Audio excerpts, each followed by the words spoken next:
The water school was brought together in recognition that in the past we've tried to do the right thing by restoring the environment, by creating solutions to our environmental issues, but we oftentimes mucked it up. We ended up 50 years later in a worse situation than we were originally. So what the water school is trying to do is to use a highly interdisciplinary group of faculty and students. We have faculty from across 13 other departments in 4 colleges to address water issues, thinking long-term and also thinking about how what we do today impacts our neighbors to the north and to the south.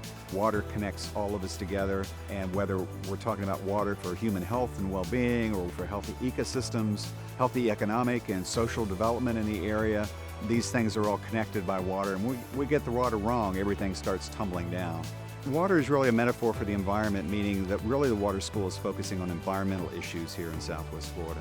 One of the things the water school is committed to is making sure that everybody has a seat at the table. We're trying to bring a lot of different perspectives to these issues so that we can create solutions that are more holistic, that are more far-reaching, and that are more sustainable over time, so that we can all continue to enjoy the life that we call paradise here in Southwest Florida.